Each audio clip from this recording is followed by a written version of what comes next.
జై శ్రీమన్నారాయణ. అందరికీ నమస్తే అండి. శ్రీదేవి శ్రీలోకి స్వాగతం, సుస్వాగతం. ఈరోజు కూడా ఒక మంచి ఆధ్యాత్మిక సబ్జెక్ట్తో నేను మీ ముందుకు వచ్చాను. ఏంటి అంటే, చాలామంది మనకి కలియుగంలో మనకేదైనా ఆపద వచ్చినా, ఇంకేదైనా సరే చిన్న బాధ అనిపించినా, ఏమనిపించినా కానీ భగవంతుడిని మొక్కుకుంటాం మనం కదా. ఏమని మొక్కుతాము? స్వామి, నా ఈ ఆపదను తీర్చేసేయి, నేను నీ కొండకు వస్తాను, లేకుంటే 108 ప్రదక్షిణలు చేస్తాను, లేకుంటే నీ హుండీలో నీ డబ్బులు వేస్తాను, లేకుంటే నీకు ఇంకేమైనా అభిషేకాదులు నిర్వహించుకుంటాను. ఇట్లా రకరకాలుగా ఉన్నవాడు ఉన్నంత చేసేసుకుంటాడు. అసలు ఈ మొక్కు అనే పదం ఎక్కడి నుండి వచ్చిందో తెలుసా అండి? ఒకసారి వెంకటేశ్వర స్వామి, లక్ష్మీదేవి ముచ్చట్లు పెట్టుకుంటున్నారు.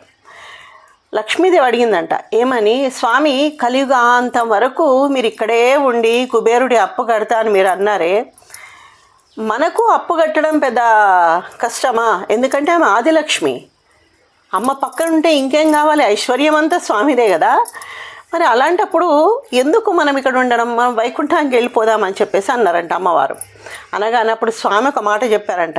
ఏమని అంటే, లక్ష్మి, నువ్వు అన్నట్టు నిజమే, ఈ కుబేరుడి అప్పు కట్టడము అంత పెద్ద సమస్య ఏం కాదు మనకి.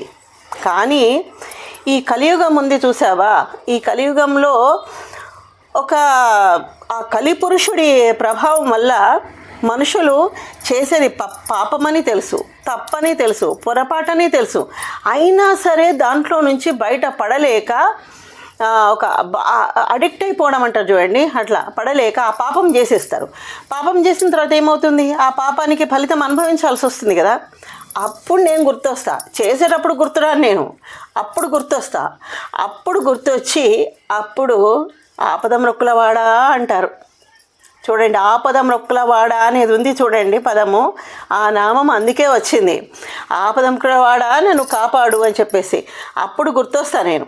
మొక్కు అంటే అసలు అది, అంటే మొక్కుకోవడం, స్వామి అని చెప్పి మొక్కుకోవడం, ఈ ఆపద నుంచి గట్టెక్కించు అని చెప్పేసి మొక్కుకోవడం అన్నమాట. ఆ పదం అప్పుడు వచ్చింది. వారిద్దరి సంభావన, అది కూడా తరిగొండ వెంగమామ గారు తన గ్రంథంలో రాసుకున్నారన్నమాట ఈ విషయం. కానీ మొక్కడం తప్పు కాదండి, మొక్కుకోవాలి. ఏదైనా కష్టం వచ్చినా, ఆపద వచ్చినా, నిజంగా చెప్పాలంటే సంతోషమైనా సరే, మన ఇంట్లో ఒక శుభకార్యం జరుగుతుంది, ఇంకేదన్నా మనకు చాలా సంతోషంగా ఉంది, అనుకున్న జీవితం అంతా ఇచ్చినవయ్యా తండ్రి, నీ రోజు నీకు ఒక సేవ చేసుకుంటా, లేకుంటే నువ్వు ఇచ్చిందే. ఇప్పుడు ఒకటి బాగా ఆలోచించండి, చాలామంది కోట్లు డబ్బులు వేస్తుంటారు, బంగారాలు పెడుతుంటారు, లేకుంటే ఇంకేదన్నా వేసుకుంటారు. ప్రతి ఒక్కటి చివరికి ఒక 108 ప్రదక్షిణలు చేసుకుంటారు. ఏదైనా సరే ఆ శక్తి కానీ ఆ డబ్బు కానీ ఎవరిచ్చిందండి? భగవంతుడు ఇచ్చిందే కదా. ఆయన ఇచ్చిందంటే మనం ఏమైనా అక్కడ నుండి తీసుకొచ్చుకున్నామా? ఊరికైనా వచ్చినాం, కనీసం కట్టుకున్న బట్టలు కూడా లేవు, అవునా కాదా? అట్లా వచ్చినాము. ఆయన ఇచ్చిన డబ్బుని ఆయనకే మనం డబ్బైనా అనుకోండి, ఏదైనా సరే ఆయనకి ఇవ్వడం అనేది ఏంటి అంటే, అది మొక్కు రూపంలో ఒక త్యాగం అన్నమాట. ఇప్పుడు ఒక మాట ఉంటుంది చూడండి, మాట ఇస్తే ఎప్పుడు తప్పొద్దండి. ఇవన్నీ చెప్పుకోవడానికే భగవంతుడు పెట్టిన లీలా విశేషాలు ఇవన్నీ. ఎక్కడ కానీ మనం బ్రతికే సొసైటీలో, కుటుంబంలో ఎవరికైనా ఒకరికొకరు మాట ఇచ్చుకున్నా, ఇంకెవరికైనా సాటి మనుషులకైనా మాట ఇచ్చినా, ఏం చేసినా అది తప్పకూడదు. మీరు సత్యనారాయణ స్వామి వ్రతకథ వింటారు కదా. ఆ వైశ్యుడు ఒకసారి కాకుంటే చేస్తా అని చెప్పేసి ఆపదల పాలైపోతాడు కదా. దాని అర్థం ఏంటి? భగవంతుడు కష్టాలు ఇవ్వడండి ఎప్పుడు. భగవంతునికి అందరూ సమానమే. కాకపోతే మనం చేసే క్రియకు ప్రతిక్రియ అట్లా వస్తుంది. నేను చెప్తుంటాను కదా, ప్రకృతి చూస్తుంది మనం ఏం చేసినా. ప్రకృతే భగవంతుడు, భగవత్ స్వరూపం. దానికి సంబంధించిన ఫలితాన్ని పాపమైతే పాపం, పుణ్యమైతే పుణ్యం మనం అనుభవించాల్సి వస్తుంది అన్నమాట. మాట భగవంతునికి ఒక మొక్కుతామని చెప్పేసి మనం తీర్చకుంటే, అంత ఈ జన్మ ఇచ్చిన భగవంతునికే మనం మాట నిలబెట్టుకోకుంటే మనుషులం ఇంకేం నిలబెట్టుకుంటామండి? కుటుంబంలో నిలబెట్టుకుంటామా మాట? ఇంకా ఏదైనా సమాజంలో ఇంకేదైనా వేస్తామని నిలబెట్టుకుంటామా? ఇప్పుడు ఎన్నో చూస్తుంటాయి కదా, దేశ నాయకులు అనుకొని, ఎవరైనా సరే, రాజకీయాలు అనుకోండి, ఏదైనా అదే మొక్కులు. అట్లా వెళ్ళి టకటక ఏడుకొండలు ఎక్కొస్తాము, పొర్లు దండాలు పెట్టేసి వస్తాం. అది కాదండి. మాట తప్పకూడదు, మాట ఇవ్వకూడదు, ఇస్తే తప్పకూడదు. మొక్కు కూడా అట్లాంటిదే. మనము భగవంతుని పట్ల ప్రేమతో చేసే త్యాగం అది. ఇప్పుడు పొర్లు దండాలు పెట్టాలని అనుకుంటారు. పొర్లు దండాలు ఎందుకు?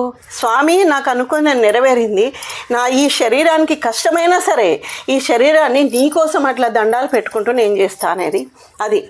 మరి ఈ మొక్కులన్నీ నేను అదే చెప్పాను కదా, మీరు మొక్కుకోండి, మొక్కుతే తీర్చండి. తీర్చకుంటే ఏమవుతుందంటే భగవంతునికి ఇచ్చిన మాటనే మనము నిలబెట్టుకోకుంటే మనుషులుగా మనం ఏం ప్రయోజనం? ఇంకొకటి, చాలామంది ఎక్కడికైనా యాత్రలకు వెళ్తుంటే వేరే వాళ్ళకి డబ్బులు ఇచ్చి పంపించేస్తారు, ఇది మా హుండీలో వేయండి అని చెప్పేసి. కానీ మనం ఏం మొక్కుకుంటాం? ఫస్ట్ స్వామి నాకేమన్నా అయితే నేను హుండీలో ఇన్ని డబ్బులు వేస్తాను, ఇదేస్తాను, అదేస్తాను, బంగారం వేస్తాను మొక్కుంటా. వేస్తాను అంటే ఏంటి దాని అర్థం?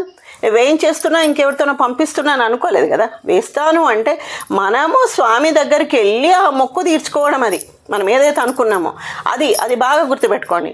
ఏదో పంపిస్తున్నా పోతున్నా వాళ్ళు పోతున్నారని కాదు అది.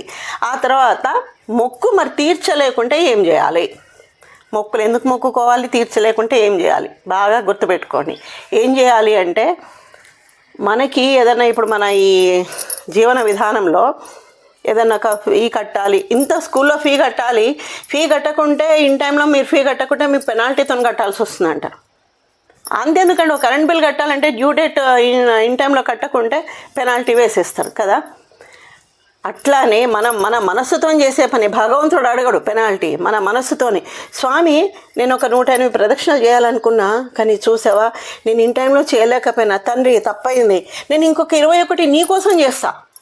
మనకు మనం విధించుకునే శిక్ష అన్నమాట భగవంతునికి మనం మాట తప్పినందుకు. అంటే తీర్చాల్సిందే, ఎట్టి పరిస్థితుల్లోనూ మొక్కకూడదు, మొక్కు తీర్చాల్సిందే. తీర్చలేకుండా ఇన్ టైంలో ఏదైనా మీకు కష్టాలు వచ్చినా లేకుంటే కావాలని నిర్లక్ష్యం చేసినా మళ్ళీ తీర్చే సమయం వచ్చినప్పుడు డబ్బైనా ఏదైనా సరే దానికి కాస్త కలిపి మీరు వేస్తే అది మీ మనసుకి తృప్తిగా ఉంటుంది. స్వామి నువ్వు ఇచ్చిందే ఇదంతా, కానీ నేనేమో ఈ పని చేశాను, నన్ను మన్నించు తండ్రి అని చెప్పేసి మనం అనుకొని చేయడం. అంటే మొక్కు అనేది ఒక మాట, ఆ మాటని మనం నిలబెట్టుకోలేకుంటే దానివల్ల ఏమవుతుంది? మనము ఇంకే పని చేసినా ఏదైనా దాంట్లో మనకి నిలకడ అనేది ఉండదండి. మాటే నిలకడ లేనప్పుడు మనిషి ప్రవర్తన ఎక్కడ ఉంటుంది? నిలకడ. ఇలాంటివన్నీ మనకు పెద్దవాళ్ళు పెట్టింది ఎందుకోసం అంటే మనిషిలాగా బ్రతకడానికి, బ్యాలెన్స్డ్గా బ్రతకడానికి మనము ఈ సృష్టిలో పెట్టుకునే నియమాలు.